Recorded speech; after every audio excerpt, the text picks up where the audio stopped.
Welcome to this edition of the Hoosier Basketball Experience. I'm your host, Phil Eisenbarger. Thanks for joining us as we explore the people, places, and things that make Indiana the center of the basketball world.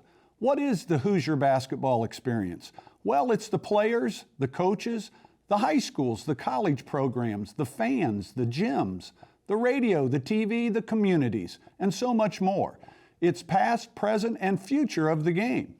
Come along with us as we interview legendary personalities that help us see deep inside the Hoosier Basketball Experience. Our guest today is woven into the fabric of the Hoosier Basketball Experience. He has been awarded the Indiana Sports Announcer of the Year some 29 times. He's closing in on 50 years as a college sports broadcaster.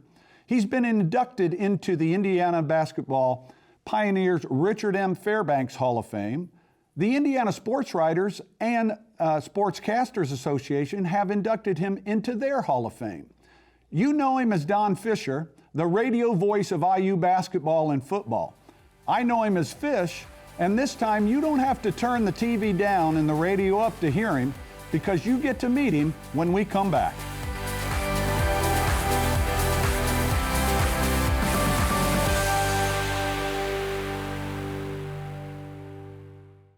The Hoosier Basketball Trivia Question, sponsored by Christy, Farrow, Lee, and Bell. Serious injury isn't what we do, it's all we do. Today's question: when the Pacers upset fans by not selecting Steve Alford in the NBA draft, who did they select instead? The answer after the break. Now our trivia question answered, sponsored by Christy, Farrow, Lee, and Bell. Serious injury isn't what we do, it's all we do. Today's question: when the Pacers upset fans by not selecting Steve Alford in the NBA draft, who did they select instead? The answer: Reggie Miller.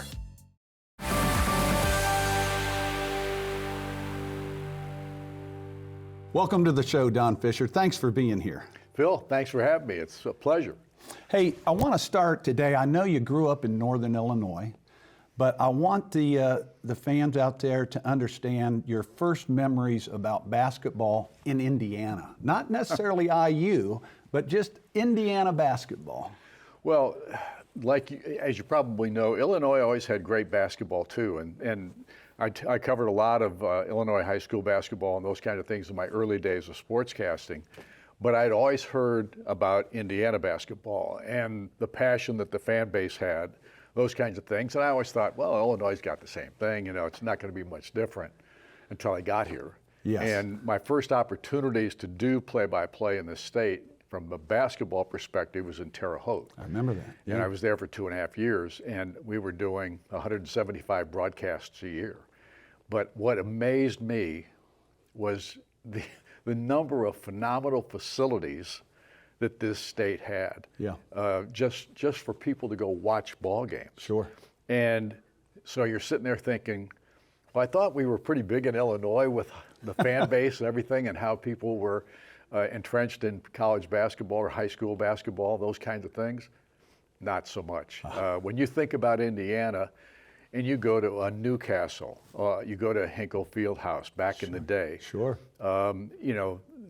All the great high school gyms in the state, Seymour, all those things, those traditional sets have been around forever here. Yeah. And to me, I was schooled, so to speak, in regard to how big Indiana basketball was, and that was what astounded me. And you had to get used to square backboards before Illinois had fan backboards when you were back.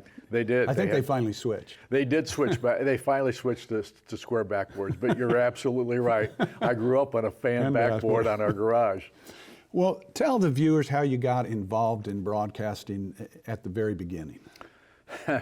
Well, it's kind of a long story, but briefly, I got out of high school, didn't know what I wanted to do. Wasn't a very good student because I didn't like classes. I didn't like studying all the time. I got by because I have a twin brother who was very studious and was really good, and I was totally the opposite. I was the rebel, so to speak.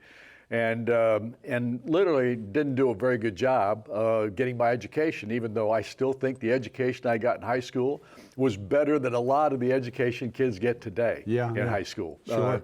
That said, I got a bunch of different jobs out of high school, about 6 or 7 before I settled down at the CB&Q Railroad in Mendota, Illinois. And I went to work in the railroad. They said, after they hired me, they said, it's going to take a couple of weeks. You're going to have to work 7 days a week for a few days. And I said, why is that? And they said, well, we're looking for a weekend guy. And when we find him, then you won't have to work 7 days anymore. So it'll be 2 or 3 weeks, maybe at the most. Sure. 7 months later, they found the guy. Okay. 7 months later. Yeah. I had 1 day off in 7 months. Wow. So,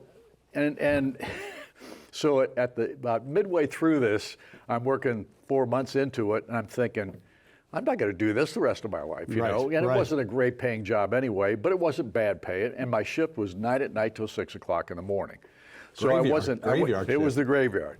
So I really wasn't doing all that much in regard to, hard work or anything like that. Sure. Bills of lading, sorting mail and those kinds of things onto trucks and things like, but it wasn't a hard job. It was actually a pretty good job, and I had an hour lunch break every night.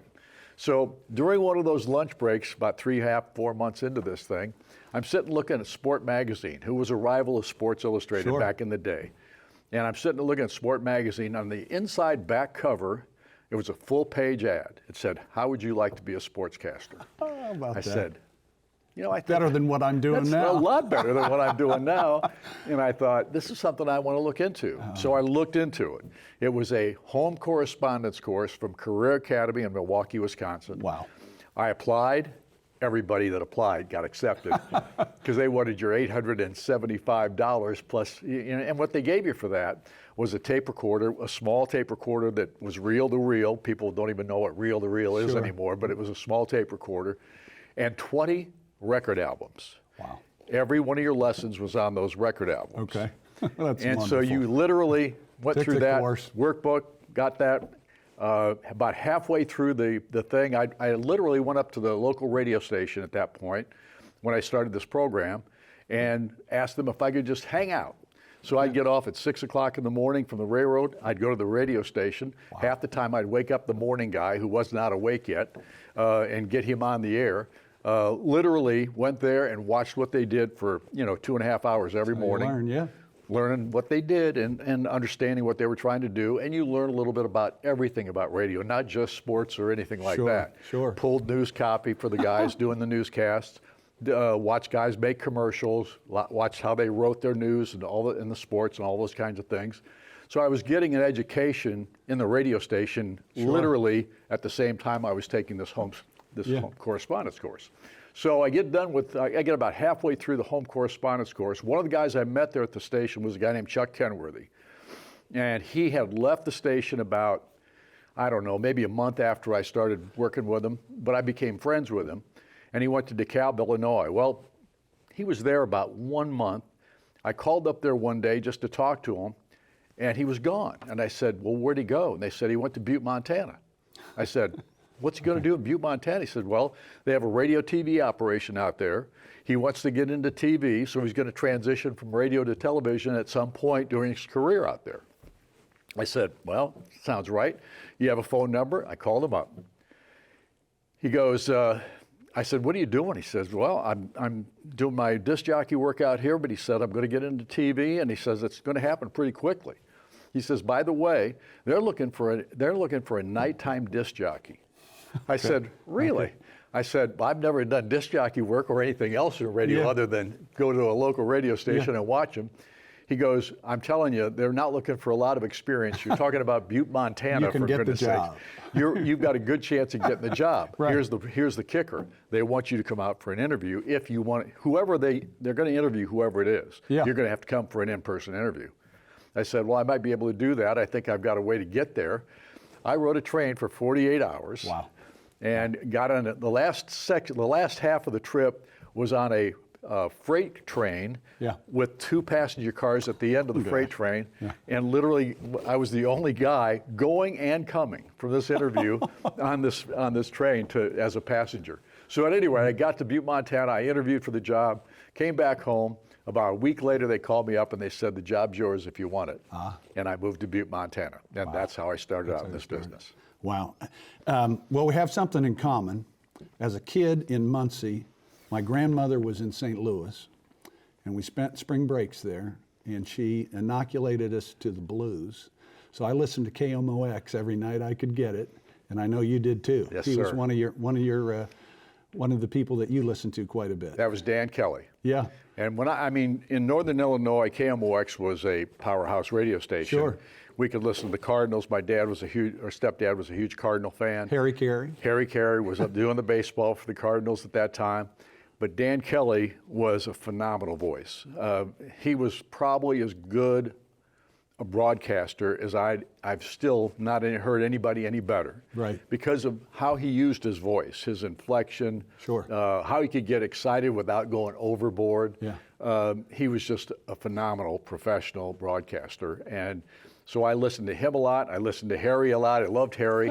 I loved him when he was in St. Louis, not so much in Chicago. Yeah. Not because I was a White Sox or a Cub fan or anything like that. I just didn't think Harry transitioned from St. Louis to Chicago. A few more beers. He had way too many more beers. But all that said, those are the kind of guys I listened to growing up, and they Sure. kind of molded kind of my thinking on what a broadcast should sound like, and I loved everything about KMOX at that time. Talk about Joe Tate a little bit. Well, Joe Tate, I was introduced to Joe Tate in my first year doing play-by-play. I was at WOLI in Ottawa, Illinois. I literally was in Butte, Montana for about a year and a half. Came back, went back to work for the railroad for like 3 months just to find a sportscasting job if I could in our local markets there Sure. where I came from. And the station in Ottawa, Illinois opened up a position. I got it.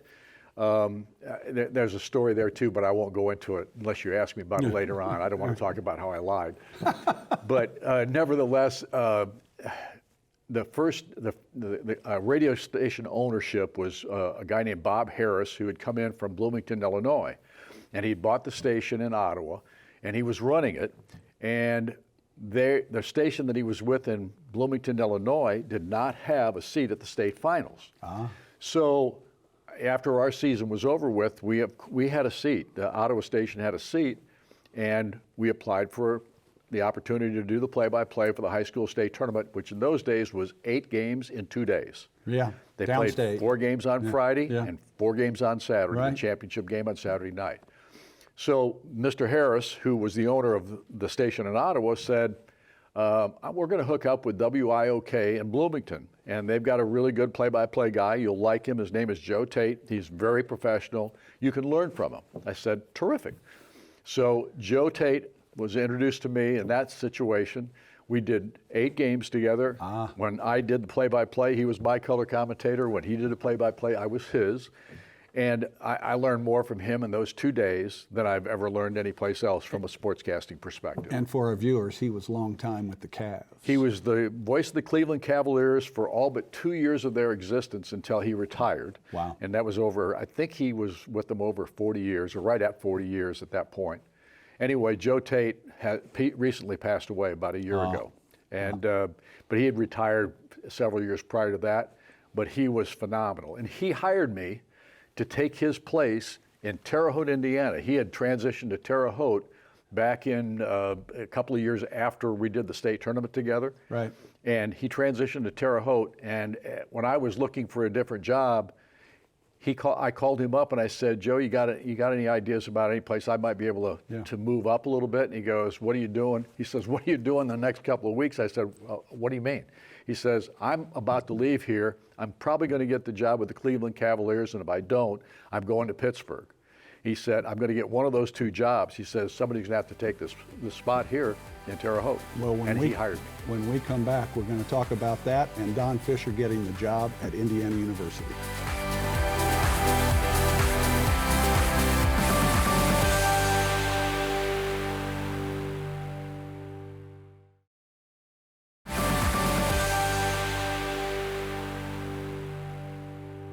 Welcome back. We're talking with legendary announcer Don Fischer, and we want to talk to him now about taking the job at Indiana University in 1973. Just to put that in broadcasting historical perspective, I bet you didn't know this, but Elvis Presley gave his concert in Hawaii. It was the first worldwide telecast by an entertainer. Oh, I did not know that. That's how long ago that was. But 1973, tell us about getting the job at Indiana. Well, I was, as you know, I was in Terre Haute at the time I was there for 2.5 years. We talked about that previously. The job in Terre Haute evaporated. Okay. A new owner came in, decided to make the FM side where we did all the sports, music intensive. They weren't going to keep doing play-by-play. I said, I can't stay here. I went back to Ottawa, Illinois, which was my first sportscasting job, for about 8 months. The program director at the time I was there the first time had become the general manager, and he hired me to help train a high school kid who was doing their play-by-play. When I called him up and said, after the football season, I've got no place to go, he goes, we'll hire you to take care of this young man and see if you can train him and see if you can get him better. At the same time, you can do play-by-play and you can sell for us. So I went back there. 8 months later, I started applying for jobs this spring. This is the spring of '73. Started applying for jobs, and I get a phone call one day from my old boss in Terre Haute. And he goes, did you know that the IU job is open? And I said, Indiana University? He goes, yep. He says, that job is open. He says, there's been broadcast magazines had it in there. I said, I never saw it because I looked at it every day, you know. Yeah. At any rate, he said, this job is open. Have you applied for it? And I said, no, I have not. I didn't even know it was open. He said, look, I will call the general manager of that radio station. I know him a little bit, not a lot, but I'll find out whether or not they're still taking applications. So he calls me back like an hour later and he goes, they'll take your application, but you're one of 275 guys that have applied for this job. I said, really? Are you kidding me? I said, I'll do it, but I said, I don't think I've got any chance. He said, don't worry about it, just send him a tape and a resume. So I did. 2 weeks later, I get a phone call. They want to interview me. 2 weeks after that, they've done their interviews. They did 5 interviews. They only, out of 270 people, they interviewed 5 people. I'm glad you put your name in. I was one of them that they interviewed. Came back after that, I thought, I still got a shot, but I probably won't get it. And I get a call and they said, you're the guy we want. It's you. So that's how I got the gig. So Coach Knight had been there 2 years. Yep. Lee Corso, football coach. First year. So you've been through 6 basketball coaches now with Woody. Yep. And 9 football coaches? Yeah. How about that? Yep, How about and that? I think maybe at least 9, if not more, athletic directors. Oh, golly. So everyone likes to hear Coach Knight stories. So I know at some point you had to have your initial conversation with Coach, and you may have got some warning about how that conversation was going to go. Well, I was told by my general manager when I got the job, you're going to work with a basketball coach that may not be the easiest guy in the world to deal with. And I said, what does that mean? He says, what it means is that you're going to have to do whatever he says to get what you have to get from him. I said, what does that mean? He goes, well, we need you to be able to do a pregame show before every ball game. He says, so for your 15-minute, 20-minute, 30-minute, 1 hour long presentation at the outset of a broadcast, we want an interview with Coach Knight talking about his plan for this game, that type of thing. I said, I don't think that'll be very difficult to get. He says, but I'm just going to tell you, he's not going to be the easiest guy to work with all the time. So I'm not thinking too much about it. And we go to the basketball tip-off luncheon for that basketball season in October. This was at the Columbia Club in downtown Indianapolis on the Circle. And we go up there. Don Luft, I don't know if you remember Don. Oh, sure. Don Luft was my spotter for football games, and he was a part of the varsity club. You cockroach, he used to say. Cockroach, exactly right.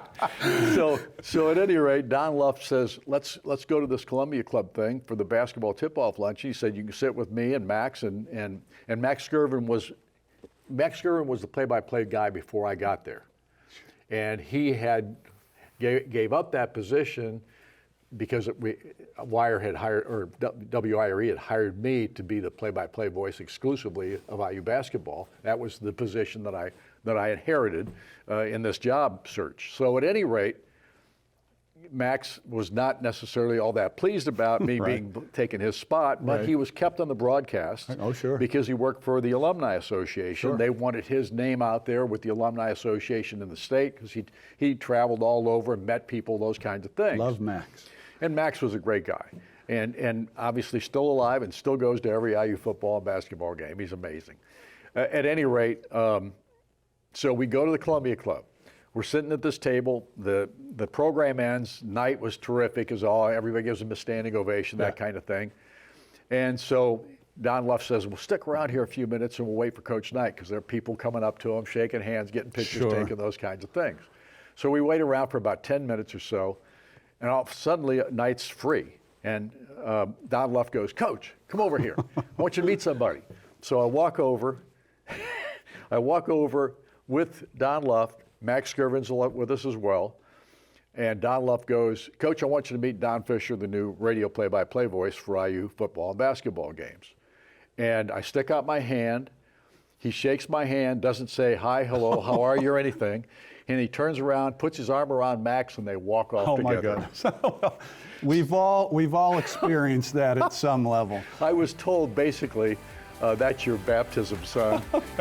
You know, enjoy it. Well, when we come back, we'll have more with Don Fischer.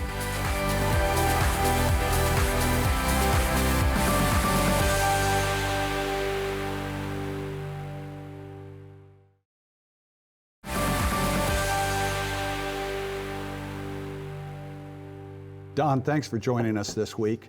And fans, please join us again next week, because Don Fischer will be back here to speak with us again about his experiences at Indiana University. All of those make up the Indiana Hoosier basketball experience, and we look forward to seeing you next week.